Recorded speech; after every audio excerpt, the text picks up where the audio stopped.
made it a little bit more aromatic, and I think it held up incredible with the amount of dill that chef put into the food. The dill and the lemon and the garlic, just everything was absolutely, it was a beautiful pairing. I think so too. Again, exceeded my expectations, absolutely. And then just to talk about the Moet Imperial Nectar as chef's getting everything together, and then I'll be done speaking about wine. I'll just sit here for the next 20 minutes. Moet Nectar Imperial, Moet and Chandon, as you know, very iconic, the #1 selling champagne on planet Earth. Yes, there is a region in France called Champagne, and only true sparkling wines from Champagne can be called champagne. And the Nectar Imperial is actually a little sweeter. It's got a little bit of a higher dosage. They add a little bit of extra sugar at the end, but it's comprised of 3 different grapes, as most champagnes are: Chardonnay, Pinot Noir, and Pinot Meunier. All right, but a little bit of higher dosage. This is absolutely delicious, wonderful for dessert. I cannot wait to taste it with the cobbler, and that's chef's the star of the show. I'm just sitting here talking. It's wonderful. Question, yes. How much malolactic and oak? How much in the Chardonnay? On the Chardonnay, 100% malolactic, and about, well, it's 100% oak aged with about 60% new barrel and about 45% malolactic fermentation.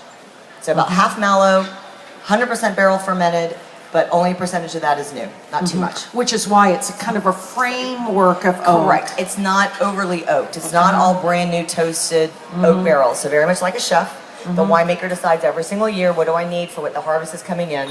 And this particular year, it was 100%. It was 45% malolactic fermentation and not 100% brand new oak, but 100% barrel fermented. Yeah. Well, with that shrimp and If you use my chocolate chip cookie recipe, I use corn syrup, white sugar, and brown sugar. The reason is the corn syrup keeps them soft even when they get crispy on the bottom.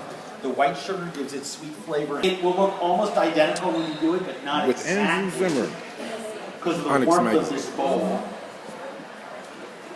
And there's a part of me that wants to refrigerate the batter because I think the camera will pick this up.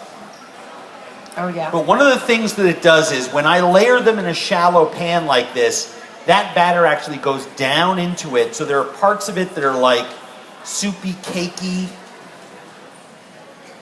you know, crumbly stuff, cooked because it gets hot, and then stuff on the top is really crispy, right? If I'm doing this individual style, I will do this. And I let the batter soak in and then go. It looks like they may have actually rolled this out. We'll see, because some of you might prefer it. All right, stop eating. Well, it's actually a crumble, but that wouldn't set up really easy cookie. You just spread. Here's the cobbler.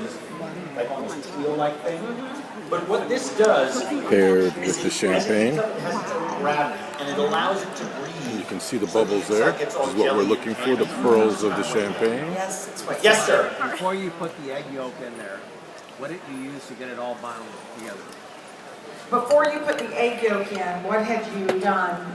So it was just purely Let's try this cobbler. I creamed the butter and the flour. Flour. And I used this. The flour had my baking powder in it, right? You melted the butter and then you got No, it it was room temperature Big butter. bite. Room temperature, So yeah. you cream it together. You could do that in a standing mixer with a paddle or whisk attachment. It just, if I'm making, Sweet and tart. unless I'm doing it for 100 people, I just do it by hand. It's very Let's easy. pair it. Big bowl, work it together. Then I added my egg yolk and my Absolutely vanilla, my sugar, fantastic. piece of cake.